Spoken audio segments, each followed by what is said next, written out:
Why would anyone want to be a priest today? We're going to talk about that with Father Sean Magaldi, the Director of Vocations for the Diocese of Rockville Center. Please stay with us.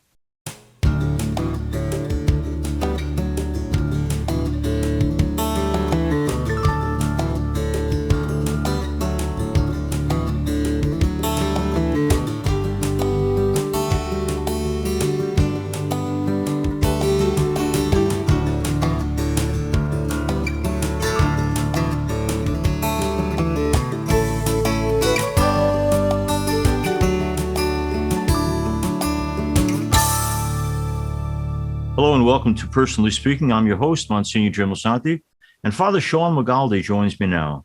Father Sean is the Director of Vocations for the Diocese of Rockville Center on Long Island in New York.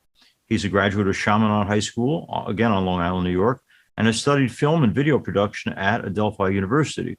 While at Adelphi University, Father Sean Magaldi was one of the founders of the Newman Club and was active in Catholic campus ministry.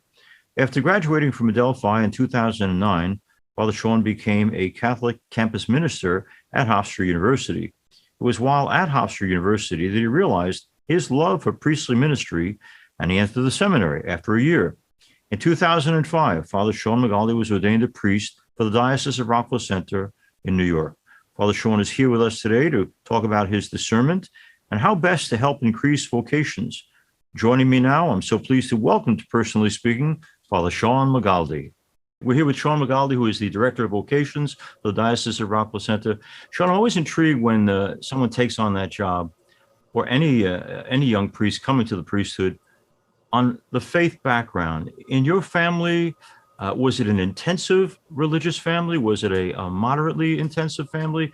Was it a family with very few people believing? What's the home that formed and shaped you like? So for me, I would say we were an average family, average Catholic family growing up, in the sense that Mass every Sunday was something that was very important. Maybe not average, but moderate, that religion wasn't anything that was extreme. It was something that was at the center. It was something that was important, right? We prayed every night before dinner. We prayed every night before we went to sleep. We went to Mass every Sunday. That was something that was non-negotiable. And I always joke around and say, whenever we would go on vacation, the first thing my dad would do when he got to the hotel was, where's the nearest Catholic church and where's the nearest Italian restaurant? And those two things, once those were settled, we were good. My dad goes to Mass every day. Wow. And he has my whole life. So he would get up early in the morning when we were away and go to daily Mass, and when we would go on Sunday. So growing up at home, everyone was a believer. It's myself, my mom, my dad, and my brother growing up, all faithful Catholics. So it wasn't intense, but it wasn't, it was at the center. Pretty faithful. Yeah. That's for sure. My 100-year-old mother, when I asked her recently about her own upbringing, mentioned that her father went to Mass every day of his life. And she said, because he did that, he was a saint. So tell your father, by my mother's standard, your father's a saint, I'll go to his head. I can't say that. Let me ask you, but not everybody, but many people who especially come on a show like this will say, well, like many young people in high school or college, I did a little drifting. With you or your brother, was there a drift, or was it pretty consistent? I would say, I think for myself and my brother, it was, for me more than him, it was an intellectual drift. Where going to college was the first time that I ever experienced people who didn't believe in God. Mm-hmm. And that the idea of being Catholic, the idea of being a Christian, being faithful and practicing your faith, was something that was very much under attack, especially by some of the professors, right? Mm-hmm. From an intellectual perspective, believing in God would be like believing in leprechauns and unicorns and stuff like that. It's a childish thing that you're supposed to grow out of now. Yeah. And I would argue with the professors, and I started to think about, maybe this isn't real. And from about maybe 3 months of my first semester of college, it was something that was very much like, okay, this might not be real. And how am I going to deal with this and handle it? And I was involved with the Newman Club, the Catholic club on campus, which was just beginning. And it was tough to be with people who were, I was like, what do you do when your professors challenge your faith? They're like, don't say anything, then you won't get an A. And then I'm a very like all or nothing person. So I'm like, I know people died for Catholicism. So I to not get an A doesn't seem like that's a good enough reason. And then I had gone on a service trip to Kentucky with campus ministry, and being on that trip and just seeing other people, really just a handful of other people, it wasn't a big group, who were trying to live out their faith, allowed me to know that I wasn't alone. And then then I started doing the intellectual work to be able to argue with the professors. And to be honest, I got A's in all of those classes and they appreciated it. And I think my brother, it wasn't necessarily that, but it was a moment where faith went from something that you had to do to something that you wanted to do. Also in college, we both went to Adelphi, and we both had similar experiences with the Newman Club and stuff. And he had gone on a mission trip to Ecuador and saw how much the people there were starving for the Eucharist. They didn't get it. They didn't have mass every week because there wasn't priest available. And then that kind of like allowed him to understand the real presence. And then faith took the next step in his life as well.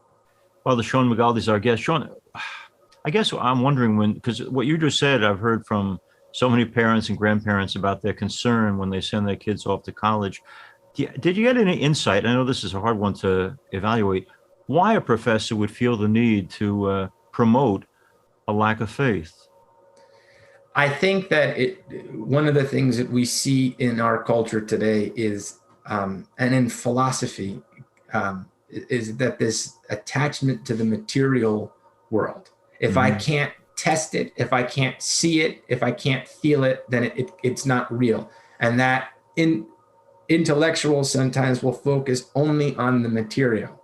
And then because of that, there's this idea that faith is not reasonable, faith is not rational. And then, reading a lot of like Christopher Hitchens and Richard Dawkins and these militant atheists who have good arguments against faith. So I think that a lot of that has to do with it. Some of it is just, and some of the professors I encountered were Catholic, didn't live in the way that the church taught. And so it was easier to dismiss all of it than it was to look in the mirror and challenge oneself. Other people, it's an intellectual thing. They grew up learning. And when they asked questions, they were told, don't question. And then, so they left. So there's a big spectrum, but it was an overemphasis on the material world, which we see in society. One of our guests was an actor who was a deep and devoted fan of Christopher Hitchens, and it's why he said he had come to embrace atheism. But I had asked him as a favor, and he did it, to read Peter Hitchens, the brother Christopher, who was an atheist for a while before coming back to Christ, and is as intellectual as Christopher. And I think people can certainly be won back. But let me ask you, go back to my original question for a second. When you look at the home in which you were raised, can you name for me what your parents did right? Well, because they made faith a priority, it became something that I saw how important it was to them. And there was a moment where we were away on vacation, and we were with other people that were Catholic, but not as, they didn't practice. And my dad, or I should say, not that they didn't practice, but it wasn't to the same degree that we did. And they didn't come to mass with us on Sunday.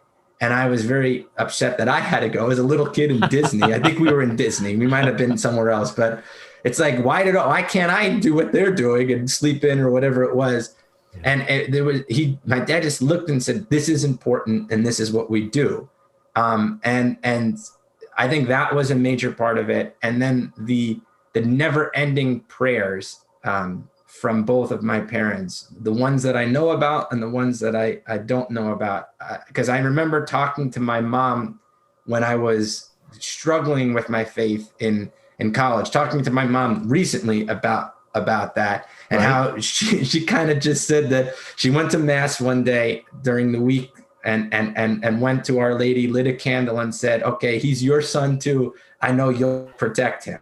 Yeah. And like that unwavering faith they have was something that helped me. And it was never something that was like you can't question, but at the same time, it's like if you're going to question it, you got to come with the goods, because Yeah. they knew enough to answer the questions or to point me in a direction to somebody who could. So it was never like just do this.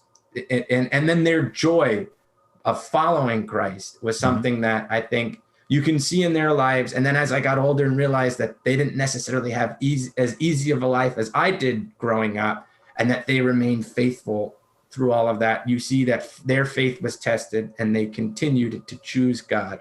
And so I think those were some of the things that I learned from that. Father Sean Magaldi is our guest. Sean, when we have pre-Cana in our parish every month, I ask the young people, because most of them are not churchgoers, why. There's a bunch of reasons, but one of the ones that comes up very often is, that they were horrified by the scandals, understandably, as everyone should be. But when you're the vocation director and you're trying to invite people to think about the possibility of a priestly vocation, religious vocation, what do you say to people who have been put off by, and more specifically, personally, you're a guy who's been ordained during that time when the church was battered by the scandals.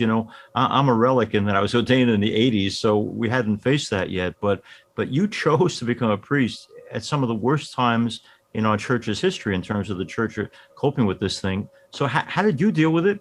How did it influence or not influence your decision to embrace priesthood? And what do you say to the young guy who says, I don't know, I'm so turned off by the way in which the church has faced this scandal? Well, for me, one of the things when all of that kind of happened, I was a freshman in high school. Uh, A sophomore in high school, when the news really kind of broke about the abuse. And luckily for me, I knew a lot of good priests. yeah. And so like it was easy for me to see that, well, just because some priests did things that are unspeakable, not all priests do those things.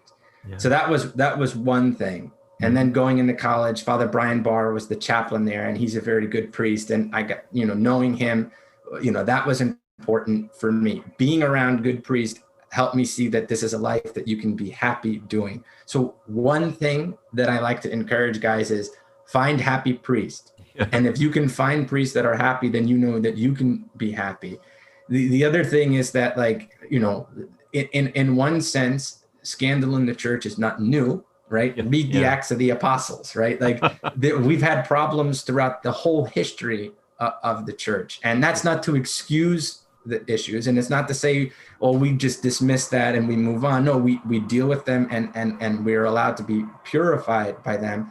And then sometimes it's a matter of thinking of the words of Pope Benedict. And I'm paraphrasing here, but like, God chose us to be alive in this time. We don't have to be afraid of the current times, because God will give us everything we need to do what he wills us to do. So if God is calling you to be a priest, he will give you everything that you need. And all of us are called to be saints of this generation. So respond to the call, because he will give us everything that we need. And if this is what God wants you to do, nothing will make you happier than following him. Totally agree. Father Sean Magaldi is our guest. Sean, sometimes less so now, but for many years I would give clergy conferences around the country. And one of the things I found, I understood it, but I was troubled by it, would be priests who identify themselves as, well, I'm a John Paul priest, or I'm a Benedict priest, or I'm a Francis priest. And I think to myself, aren't we all working for Jesus, that inclination toward division or choosing your particular branch of the church, how do you cope with that? I think for us, it's important to be able to distinguish between the one holy Catholic and Apostolic Church, and then my preferences, right? Mm, There's a difference between what I like and what's Catholic, right? right. So there's not that I would like something that goes against what the church teaches. I don't mean that, but in the sense that like something as a priest, like I like wearing these vestments, Mm-hmm. and another priest might like other vestments. That's okay, fine. That's great. They're all Catholic, right? Like, and one of the things that I love is a friend of mine in the seminary who's a priest for another diocese. He was super charismatic and involved in the charismatic renewal, and also knew how to celebrate the Tridentine Mass, right? So he like all of the things are Catholic, and we, especially as priests, we have to understand that our job is to minister to the people that God puts before us, and to not let our preferences get in the way of ministering, because there's a distinction, like I said before, between what's Catholic and what are my opinions, right? And just for me personally, when I would teach RCIA when I was at St. Patrick's in Smithtown, a lot of times someone would ask a question. I would say, this is what the church says, but if you want to know what I think within those branches and choices that the church permits us, this is where I fall, but you can do X, Y, and Z. I prefer Z, but X and Y are perfectly viable options for you. And to always try to remind ourselves, this is what I like, but the church allows for more than just my preference. I like that a lot. Good for you. That's a very clear way to present it to people. You know, when I'm at the back door of church before pandemic, and I hope after pandemic, and people are giving me a response, if they say something good about a homily, I say, and it's not a line, I really believe it. I say, well, it's all his grace. So if you got something out of it, I'm glad, but it's all his grace. But the truth is, we own a lot of what we do, Sean. And I mention that because as vocation director, how personally do you take it if at the end of the year you have 10 guys who are interested in priesthood? Hooray.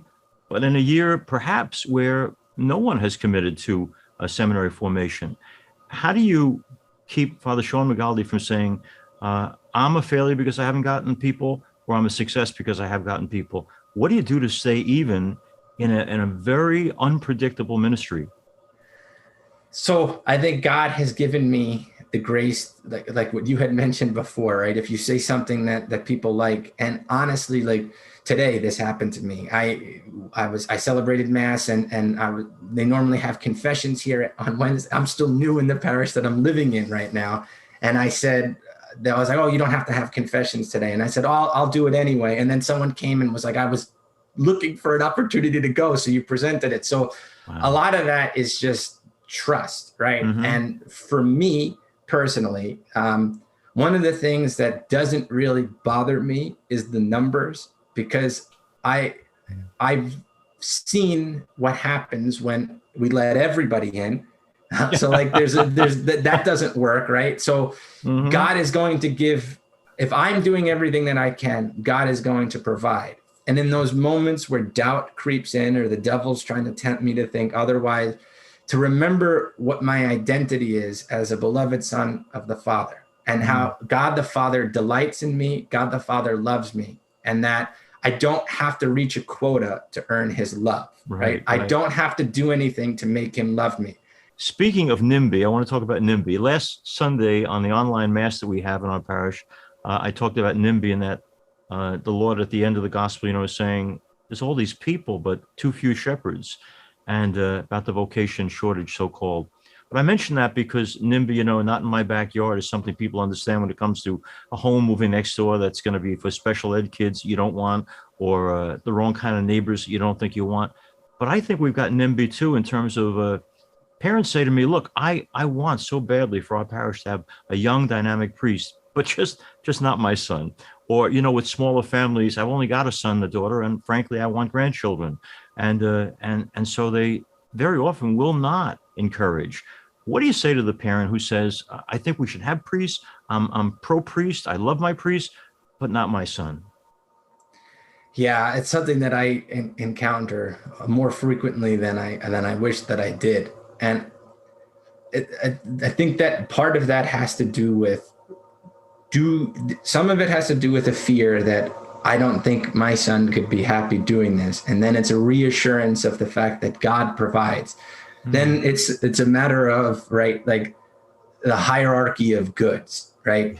Is it more, like, think about it, and this is, I wouldn't say this to everyone, but some people that I've gotten to know a little bit, where it's like this idea of, you want grandkids, but what about that person who's dying, who's not going to get last rites because you wanted grandkids, right? Or the people who won't have their confessions heard because you wanted like, there's a certain sense of like, we give a gift of ourselves, right? And that we're not in control of anyone else's life. We're in a certain sense, we're not even in control of our own lives, right? And Right. that generous gift that God calls to offer, and it is a sacrifice. It is something that would be difficult, but that when you see your son enjoying his life and being happy and fulfilled as a priest, that'll make up for the fact that you don't have grandkids, or that you have 3 daughters and you want your family name to continue, right? Like all of those things pale in comparison to the joy